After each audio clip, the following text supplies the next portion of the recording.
This is a presentation of Senior Stories, a collection of interviews with senior citizens from the Elvira Cisneros Center in San Antonio, Texas.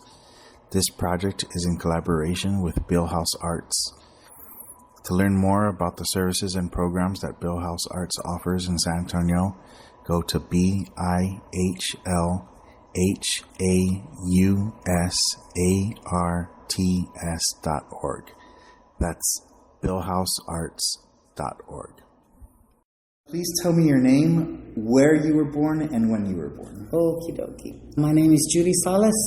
I was born in Mexico, Irapuato, Guanajuato, in 1956. And when did you move to the U.S. and when did you move to San Antonio? I believe I was about 10 or 9 in the 60s, 1966, around there. But my mother died in 66, so I know we were here maybe a year earlier, something like that. She died a year after we got here, I think. Oh, that's... Yeah, six that of was us. tough. Oh, it was because they said, you need to come to the United States. There's going to be 6 orphans. Mm-hmm. So he had to come from the United States and raise us. And he raised us for 6 years, 6 or 5 years. He was a widow. Mm-hmm. Then he remarried. So they allowed him to come from Mexico to the U.S.? Yeah, he didn't have no trouble. He didn't want to come. He did not want to come. He wanted to stay over there, but he knew he had 6 kids to take care of. Yeah. So he had to come. Fair enough. Yeah. Did he go back, though? No, he was not doing good over there in the first place. Why do you come over here? Everybody has their story. He was doing so bad, and my mom was the educated one. Not that he was, but she was able to get a job in the 60s. She was a legal secretary at the courthouse. And that's, I believe, hard to do in the 60s. Yeah. Yeah, being Mexican-American, but she was able to sustain us until he came. Okay. Yeah. We were, from what I understand, we were the first children to get free lunch, I think. Oh, in the 60s? I think. Okay. From what I remember, because I was so young. Yeah. I remember being embarrassed because they would take all six of us out of the classes and put us in line first. So it's obvious they're getting free lunch. But it's okay. Oh, but it was just for you? Yes. It wasn't for the whole class? No, because we were orphans. My mom died. Yeah. And the PTA got together and sent us clothes because we were financially very struggling, what I understand. But it seemed like that then you were pretty much accepted, which is somewhat different than how it is these days, it seems like, politically. Yeah. Maybe, I don't know. I don't remember being too happy as a child because I didn't know the language, and then your mother's dead and you can't express it with them. And I was a Mexican to them, to that era. I was just a little Mexican girl from Mexico. And when did you start speaking English? I guess right away, because I don't remember. I spoke Spanish to my dad until he passed away. In elementary, I must have started. Okay. There was 3 of us in the same grade, because we all came from Mexico, and they put 3 of us in the same grade. Okay. And then 2 of them passed on, and I stayed behind. But we all graduated at the same year. Oh, nice. 3 of us. Nice. Yeah. And you've lived your whole life in San Antonio? Yes, down over there by McCrillis. Okay. Yeah. My brother he made it very well. He's the CEO of the water board, Robert Puente. That's my brother. Nice. He's a lawyer now. He's the CEO of the water board. So we have somebody. And my other brother, too. He did good, too. And what about your other sisters? They did good. We all did good. We did good. Yeah, we're okay. So, coming over from Mexico, and then at 9 or 10, and then losing your mother a year after, and then having your father come. Overall, how did you grow up? Did you say you had a good childhood? Would you say you had a tough childhood? Tough, because my dad was so withdrawn and feeling bad about being a widow and not understanding the language, and he lost his arm before any of us were born. Oh. So he had to face that. So I grew up with a very sad, bitter man. He was good. He was a good daddy, but very sad and bitter. How did he lose his arm? He was in Michigan. He lost it before any of us were born. He was working in a manufactory. I think it was a motor. I don't really know. I just know that none of us knew him as with having his other arm. Okay. He lost it before any of us were born. But my childhood wasn't that. I don't want to complain because my dad could only do what he could do. And you're going to grow up sad because you don't have a mom. Yeah. And you're going to grow up sad because, for a lot of reasons. But I finally blossomed at 65. That's how long it took. Nice. It did. I didn't blossom until right now that I'm here at this center. Yeah. And when you say blossom, do you mean like just being happier, being more confident? Yes, it took me that long because being without a mom, you're not told how to feel or what to feel or anything, really. You just do it all on your own. So I had to learn all these emotions, whether they're good or bad and whatever, and that make the mistakes that I did, which I didn't make too many, thank God. I have 4 children. I love them. I did get a divorce because I got married for all the wrong reasons. But I found somebody that loves me dearly here at the center. Oh, nice. Yes. But you grew up with sisters, right? Yes, I have. So I think that, when sisters lose a mother, it's maybe somewhat harder for boys, somewhat harder for girls. Yes. And then when boys lose a father, or when a family loses a father, it's somewhat harder for boys. Yes. But how did you and your sisters, because I know you say you blossomed at 65, and again, not speaking the language was very tough. You couldn't vent to other people. Yes. And I know sometimes it's hard to vent to family. You need friends or people outside. But how did you and your sisters navigate all that? When we were young, we didn't really aggravate anything because we were all bitter and sad and low. We didn't know how to tell each other because I don't remember being loved too much as a child at all. I really don't. I don't want to criticize anybody or judge anyone, but how can you give what you never got? Mm-hmm. So your mom's gone and your dad is too bitter and in the room feeling bad for himself. So I never had anybody to talk to. I just talked to myself for all these years. I didn't share things with anyone. I don't know why. I just felt like, how could they know if they don't have a mom? Yeah. And they might have, but I didn't have enough confidence to tell anyone how you feel. And then I got married and that didn't go too good. Nothing was wrong. There was just not enough love. Mm-hmm. I managed. I grew up very bitter and sad and mad and judgmental. Okay. But I've gotten erased all that. I don't need it. Do you have, of your 4 kids, do you have any daughters? I have 3 daughters and a son. Okay. And so how did your experience growing up bitter and angry and without a mother affect how you mothered your daughters? More so than your son? You might make me cry. With the 2 older daughters, I felt like I didn't nurture them enough, like this way, hugging them and stuff. I fed them, clothed them, but I didn't do the thing like, let me see how cute you are, let me play with you, and let me sit down. I didn't know how, and I didn't want to. I was even afraid that I didn't know how to love my children when they were born. But I guess it just happens, and I've apologized to the 2 older ones for maybe putting other things before them, which wasn't them. It was the thing that I got the pleasure the most was keeping the house clean. But if you try that too hard, you neglect the children. But I didn't neglect it because I had so many cousins to play with, so I bailed out of that one. I tell myself to make myself feel better because there was too many cousins for them not to have played as children. But personally, me, I felt like I don't know how to love. I don't know how to hold. I don't know how to give what I didn't get. And I did grow up very sad. And I used to cry in a drop of a hat. But I'm feeling a lot better, But I learned to just take care of myself. And the 2 daughters you're talking about, they're the oldest? Yeah, they're oldest. So when the 3rd and 4th kids came along, did you realize that, I need to be a little bit more, quote unquote, motherly? Boy, did I realize. I have a 19-year gap. So I better have it straightened when I had these other 2. So yes, the other 2 got raised totally different than the other 2. And the other 2 have never felt resented by it, thank God. Because when I had the other ones, my neighbors thought they were their kids. Because my daughter was 19 and 18. The 2 daughters, they were 19 and 18. I had 2 more kids.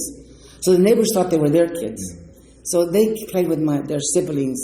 So I just apologize to the older ones for not knowing how to nurture them the way I did the 2 other ones. But I've had it so good with them. I feel like I wasn't a good mother, but I must have because they always tell me, you're okay. It was me being hard on me because I didn't know how to be a mom. And they're happy, obviously, happy. because, if you have the capacity, like your 2 older daughters, to forgive and say, okay, then obviously they haven't carried that bitterness with them. No. So. Yeah, I thank all the time that they're not bitter, and I did apologize because I grew up with them. But with my son, you mentioned my son, is so funny because the daughters, you know that somehow they're going to make it. They are because we're women and we're tough. And not that men are weak, but they're weak. And my son, it's a different kind of love. It's like you want the best for him because you know they're going to get it because they're fighters, I guess, like me, I don't know. And so is he. But having my son is like a blessing. I feel like God forgave me for whatever I might have not done right when he gave me my son. I don't know why. Do you pamper your son a little bit more? I don't think so. Are you more protective of your son? They tell me I am. Because like you've said, because I think sometimes if you're a man, you project whatever you feel like a man should be onto your sons. And if you're a woman, you project whatever you feel like a woman should be onto your daughters. Yeah. So, you grew up self-sufficient, independent. Yeah. So you're like, my daughters are going to be self-sufficient, independent. But then you babied your son. I did. Right? And then more because I got a divorce with his dad. So I felt he's 30 years old and he's doing good. Nice. Yeah. If you could go back to any age and change something, what age would it be and what would you change? Probably in my 30s, I would change the way I felt about myself and not let myself have gained so much weight. I got up to almost 280 pounds because I was trying to fulfill the emptiness. And I think I wish I would have done it different, not so fast, and not killed myself trying to do the stuff that I shouldn't have done physically. Because now I'm paying for it. But I'm okay. I just had hip surgery. So I'm doing so much better. I've been in pain so many years. Did you lose your confidence when you were in your 30s? Yes, I lost my confidence when I was born. Oh. But you say going back to your 30s and not eating as much and maybe taking better care of yourself. Was there an incident in your 30s that kind of just changed you to being that way? Yeah, I realized I was stuck in my marriage. And I thought if I got real unattracted, he would leave me. And I thought, that he would leave me because I didn't think I should be with anyone. I didn't think I was worthy of being with anyone. That's how messed up my mind was, I think. Because I think as a child, you need to be told, you're this, you're that, you're good, don't be bad, don't be. But when you're not told anything, all your childhood, I don't know how you raise yourself. Yeah. Oblivious to things. Thank God I never got in trouble. Was there another incident that really changed your life? Was there an incident either after the divorce or after your 30s or before that totally changed your perspective on things and how you thought? Yes. Do you feel comfortable? You don't have to. No, I don't mind. I don't mind at all. I don't mind. I was in love when I was 18 at high school. And things go wherever they go. And he came to look for me to tell me he was sorry for breaking up the way he did. And it's a long story. But that sorry led to a child. So I have a love child by a man that I love dearly. So I was married for like 30-some years and I was a mistress for 28 years. And I do have a smile about it. I'm sorry if nobody can handle that. Because I love this man with all my heart. I have his child. He's deceased. Never got to see his funeral. Never got to spend a single night with him.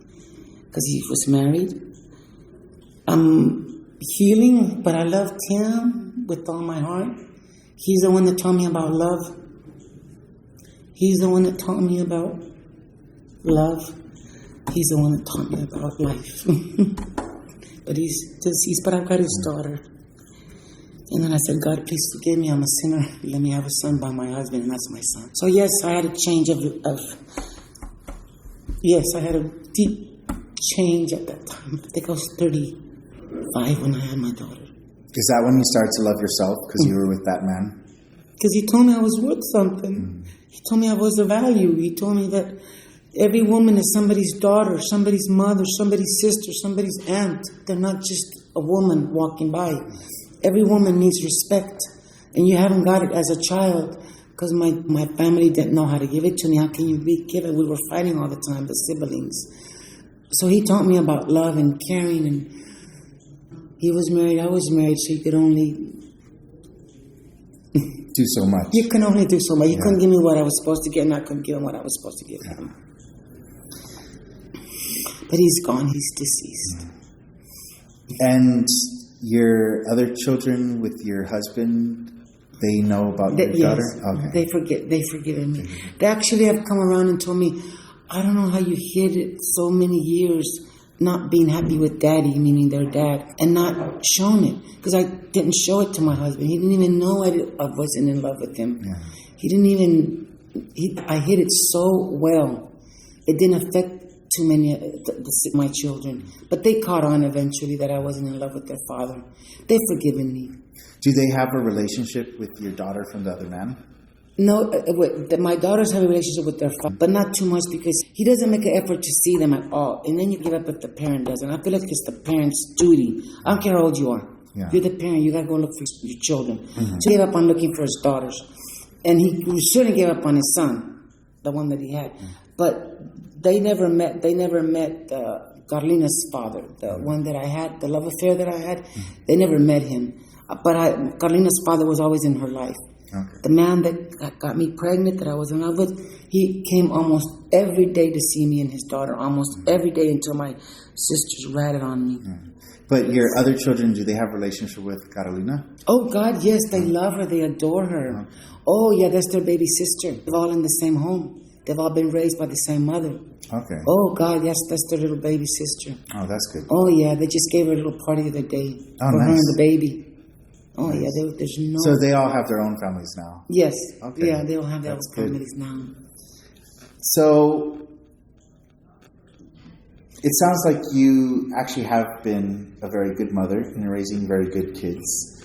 So, I would assume that raising your children and raising happy children and children that are capable of forgiving and loving is a proud moment. But is there another moment in your life that you're most proud of?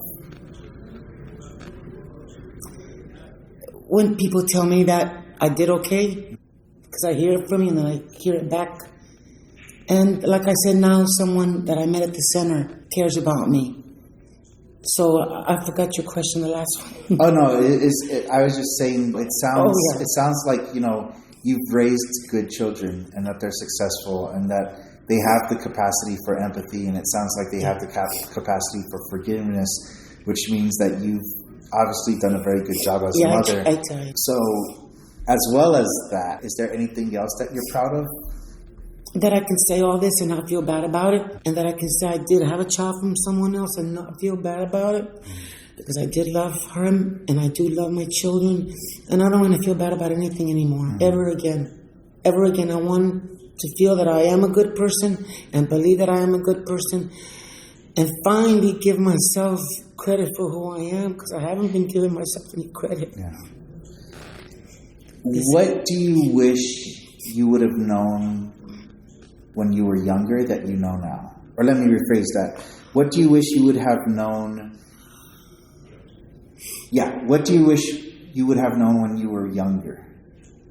How to love sooner. Yeah. How to love sooner. It would have made a difference. I'm not saying my daddy didn't love me. Yeah. But you got to be hugged. You got to be held. Yeah. You got to be recognized. He just fulfilled the obligations. Yes. He paid for rent. Yes. He paid for the house. He provided food. He provided clothes. And he never brought a woman home in 5 years. He was only 46. Never brought a woman home. Never not spend the night at home. That is a good dad. That is a very good dad. Yeah. But he was one of those dads that was like, you have clothes, you have food, you have a house. But it wasn't like, come cuddle with me and watch TV. No, and the mom is gone, and she was alive. She was probably hurting real bad, because I do remember her being in bed for a whole year before she died in our home. And they said that I took care of her. I don't remember that because I probably blocked it out, because I was only 10. But they said that I bathed her and I changed her and I took care of her while she was at home. Then one day you come home from school and she's gone. That's tough. She's gone because they put her in a nursing home. Then you go to visit her in a nursing home and you see her in this tent, because back then it was the oxygen of a big old tent. She had breast cancer. They took half of the breast, more than they should have back then. And then she's gone. Then you go to this funeral and you're told not to cry and behave. Some aunts from Mexico that you don't even know. Yeah. Aplácate, no estés llorando, no seas llorona. Okay. So there's a lot of suppressing emotion back Yes. then. Yeah. She just died, lady. And then they stayed there that summer to take care of us. And then they said, nunca he visto tan puercos, marranos. You don't say that to 6 orphans. Yeah. So with all that you've learned throughout your life in forgiving yourself and your kids forgiving you and learning to love yourself, what is a piece of advice that you would give younger women? I've always wanted to take care of older ladies. I think I was looking for a mother to take care of. I enjoyed older people getting after me because I missed that. If I was young, I always went towards older people to give me advice.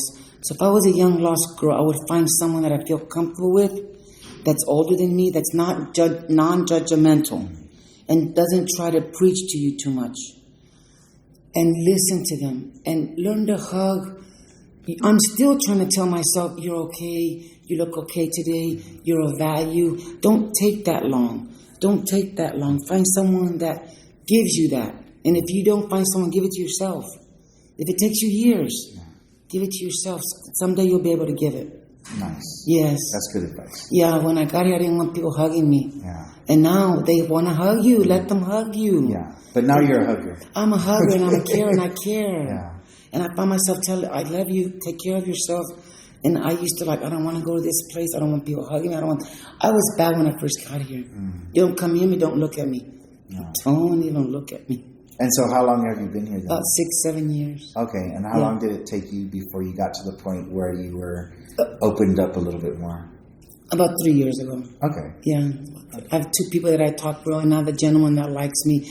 I befriended him as a male because I felt like I needed a male advice. I don't know how to explain him. Very down to earth and very pleasant to talk to. And all the advice he gave me was so good. And I wanted that kind of advice. And he advised me to get my hips replaced because if your legs getting better, I was dragging around. My legs were just dragging. And I felt like, what the heck for? So I can just be a maid? I have no life. What do I want to fix my hips for? And now I fixed them, and now I fixed them for him. Yeah. And now you feel better. And now I live with him. Yeah. And now you feel better overall. I feel better. Excellent. I feel better. Excellent. Yes. Julia, thank you very much. It was a pleasure meeting you. I appreciate you too, it. honey. You too. Thank you. Makes me feel good. I feel good. I'm glad I talked. Thank you for listening to Senior Stories in collaboration with Bill House Arts and the Elvira Cisneros Center in San Antonio, Texas.